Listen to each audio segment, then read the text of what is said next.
భీముడు దుర్యోధనుడు గాలిలో ఎగిరినప్పుడు గదతో అతని తొడలని విరక్కొట్టాడు. దాంతో యుద్ధం సమాప్తమైనట్టే. అయితే భీముడు ఒక రేజ్లో ఉన్నాడనమాట. ఆక్రోశం, ఆవేశం, చిన్నప్పటి నుండి ఇప్పటి వరకు వాళ్ళు పడిన కష్టాలన్నీ కేవలం దుర్యోధనుడి వల్లే అన్న ఆవేశంతో ఊగిపోతున్నాడు. ఆగట్లేదు.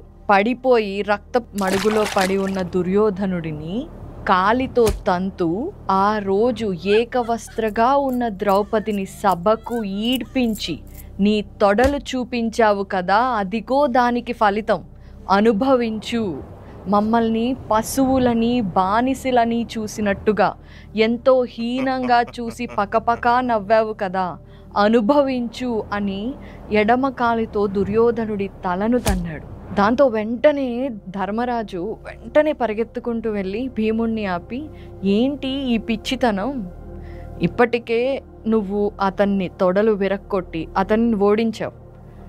నువ్వు చేసిన ప్రామిస్ నిలబెట్టుకున్నావు. ఇక చాలు, ఇదంతా చేయకు అని చెప్పి దూరంగా పంపించేశాడు. దూరంగా పంపించిన తర్వాత ధర్మరాజు కళ్ళల్లో నీళ్లు తిరుగుతున్నాయి. మామూలుగా అయితే వేరే ఇంకెవరన్నా రాజు అయితే 18 రోజుల యుద్ధం తర్వాత అతను గెలిచాడు, రాజు కదా. అప్పుడు ఏంటి, మామూలుగా అయితే ఎవరైనా ఆనందంగా ఉంటారు. కానీ ధర్మరాజు కళ్ళ నిండా నీళ్లతో దుర్యోధనుడి దగ్గర కూర్చుని, దుర్యోధన, చిన్నప్పటి నుండి అసూయ, అత్యాస, మదం, మాత్సర్యం, అధర్మాలని నువ్వు ఎప్పుడు దరి చేర్చుకున్నావు. నీ మూర్ఖత్వం వల్ల మన బంధువులని, మన స్నేహితులని, ఎంతోమంది రాజులని నీ మూర్ఖత్వం వల్ల మన వాళ్ళందరినీ పోగొట్టుకున్నాము. ధృతరాష్ట్రుడి కోడళ్ళందరూ భర్తలు పోయి ఏడుస్తున్నారు. ఏం లాభం జరిగింది నీకేమి? నువ్వు యుద్ధంలో మరణిస్తున్నావు, నీకు వీరస్వర్గం దొరుకుతుంది. అప్పుడు ధర్మం ఏంటంటే యుద్ధంలో మరణించిన వాళ్ళందరూ వీరస్వర్గానికి వెళ్తారు. ధర్మరాజు అంటున్నాడు అనమాట, నీకేమీ హాయిగా నువ్వు వీరస్వర్గం పొందుతావు, కానీ ఇక్కడ మన వాళ్ళని పోగొట్టుకొని చనిపోయిన భర్తలుని చూసుకుంటూ ఏడుస్తున్న స్త్రీల ముందు నేనే ముఖం చూపించాలి? మేమలా తల ఎత్తుకొని మన స్నేహితులు, మన రాజుల మధ్య తిరగాలి, ఎలా మేము ఆనందంగా ఉండగలము అని చాలా బాధపడుతూ ఉంటాడనమాట. ఒకవైపు ధర్మరాజు దుర్యోధనుడితో ఇలా మాట్లాడుతున్నాడు, కానీ చుట్టుపక్కల వాళ్ళందరికీ అదంతా కాదు, గెలిచేసాము, అయిపోయింది కదా. So they are very happy. So అప్పుడు ఏంటంటే అక్కడ అందరూ రాజులు వాళ్ళందరూ కూడా బాగా ఎగురుతూ గోల చేస్తూ ఆనందంగా హ్యాపీగా సంబరాలు చేసుకుంటూ పడి ఉన్న దుర్యోధనుడిని ధర్మరాజు ఇలా మాట్లాడటం చూసి వాళ్ళు, ధర్మరాజు ఇంకా ఇలా సానుభూతి చూపించడం ఏంటి ఈ దుర్మార్గుడికి అని చాలా తిడుతున్నారనమాట దుర్యోధనుడిని. సో శ్రీకృష్ణుడు వచ్చి, ఎందుకు ఆల్రెడీ చచ్చిపోయాడు వాడు, వాడిని తిట్టి మనల్ని తక్కువ చేసుకోకూడదు. ఇతను ఎప్పుడైతే భీష్మ, ద్రోణ, కృపాచార్యుల వారు వీళ్ళందరూ కూడా పాండవులకి ఇయ్యాల్సిన పితృభాగం ఇచ్చేయని ఎంతో నచ్చ చెప్పడానికి ప్రయత్నించినా నేను సూది మొన కూడా ఇవ్వను అని చెప్పినప్పుడే చచ్చిపోయాడు. అధర్మాన్ని అనుసరించి పాండవులని చిన్నప్పటి నుండి ఎన్నో కష్టాలు పెట్టినప్పుడే చచ్చిపోయాడు. ఇప్పుడు కేవలం శరీరంగా చనిపోతున్నాడు అంతే. ఇతనిని మనం మాటలు అనటం, మనల్ని మనం తక్కువ చేసుకోవటం అనవసరం అని ఆ రాజులందరికీ శ్రీకృష్ణుడు చెప్పాడు. ఈ విషయం దుర్యోధనుడు విన్నాడు. దుర్యోధనుడికి చాలా కోపం వచ్చిందనమాట. దుర్యోధనుడు శ్రీకృష్ణుడిని పెద్దగా నవ్వుతూ, అతను తొడలు విరిగిపోయి రక్తపు మడుగులో బాధలో ఉన్నాడు. అయినా దుర్యోధనుడి రోషం చూడండి. కంసుడి దాసుడైన వసుదేవుడికి పుట్టావు నువ్వు శ్రీకృష్ణ, నువ్వు నన్ను మోసంగా చంపించింది నాకు తెలియదనుకుంటున్నావా? నువ్వు పచ్చి మోసగాడివి. నువ్వు భీముడికి సైగ చేయటం నాకు తెలుసు, అయినా నువ్వు నన్నేంటి యుద్ధంలో భీష్ముడిని అర్జునుడికి ఎదురుగా శిఖండిని పెట్టి చంపించావు కదా, అది అధర్మం కాదా? కర్ణుడు రథచక్రం ఎత్తుతుంటే అర్జునుడిని రెచ్చగొట్టి చంపించావు, అది అధర్మం కాదా? ద్రోణాచార్యుడిని మోసంగా చంపించావు, అది అధర్మం కాదా?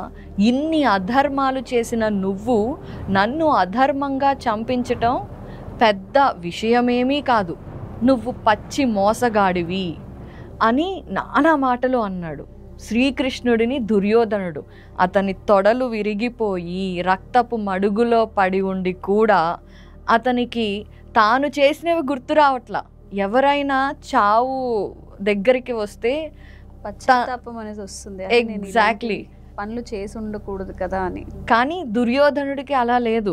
అసలు ఇంకొక మాట కూడా అంటాడు, ఏంటంటే దుర్యోధనుడు, నువ్వు కనుక ఈ పనికి మాలిన పాండవులకి తోడై మోసపు కుట్రలు చేయకపోయి ఉంటే భీష్ముడు, ద్రోణుడు, జయద్రథుడు లాంటి మహారథులని చంపటం అసలు ఈ పాండవులకి సాధ్యమయ్యేదే కాదు, నువ్వు పచ్చి మోసగాడివి అని. ఆ మాట విన్న తర్వాత శ్రీకృష్ణుడికి కోపం వస్తుంది.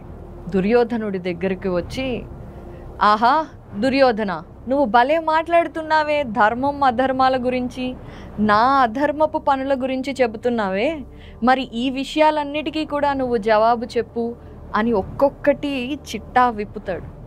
ఫస్ట్ థింగ్ అడుగుతాడనమాట శ్రీకృష్ణుడు, సభలోకి ఏకవస్త్రగా ఉన్న ద్రౌపదిని ఈడ్పించి మీరేం చేశారు, అది అధర్మం కాదా? ఒంటరిగా యువకుడు పోరాడుతుంటే అభిమన్యుడిని చుట్టుముట్టి నువ్వు చెబుతున్న మహారథులందరూ కలిసి చంపించారే, అది అధర్మం కాదా?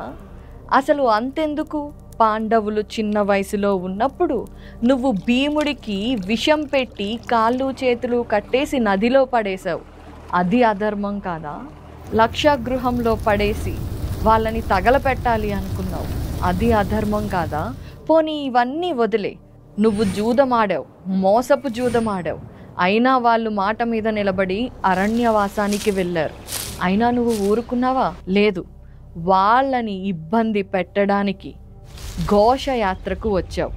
అప్పుడు జరిగింది నీకు గుర్తులేదా? నువ్వు ఏదైతే ద్రోణుడు అంటున్నావో, ఏదైతే కర్ణుడి ప్రాణం అంటున్నావో, ఒకప్పుడు ఘోషయాత్రలో మిమ్మల్ని అదే పాండవులు, ఎవరినైతే పనికిమాలిన పాండవులు అంటున్నావో వాళ్ళే కాపాడి మీ ప్రాణాలు నిలబెట్టారు. నీ ప్రాణాలు అప్పుడే ధర్మరాజు కాపాడి నీకిచ్చాడు. మరి ఏది అధర్మం, ఏది ధర్మం అని అడిగాడనమాట శ్రీకృష్ణుడు. దుర్యోధనుడికి అయినా ఏమీ అర్థం కాలేదు, శ్రీకృష్ణుడు చెప్పినా కూడా అర్థం కాలేదు. అతను ఇంకా వాదిస్తూనే ఉన్నాడు అనమాట. మంచిగానే ఉన్నాడు, కరెక్టే అన్నట్టు. శ్రీకృష్ణ, నువ్వు నాతో ఎంత మాట్లాడినా నువ్వు మోసగాడివే, నాకు భీముడు నా తలని తన్నినందుకు కూడా కోపమేమీ లేదు, ఎందుకంటే ఇంకాసేపు ఆగితే కాకులు గ్రద్దలు కూడా నా మీద కాళ్ళు పెడతాయి, కానీ నేను ఇప్పుడు వీరస్వర్గం పొందుతాను. లిపి మహాభారతం గేమ్ ఆడండి, మీలోని వీరుణ్ణి గెలిపించండి, జీవితాన్ని గెలవండి.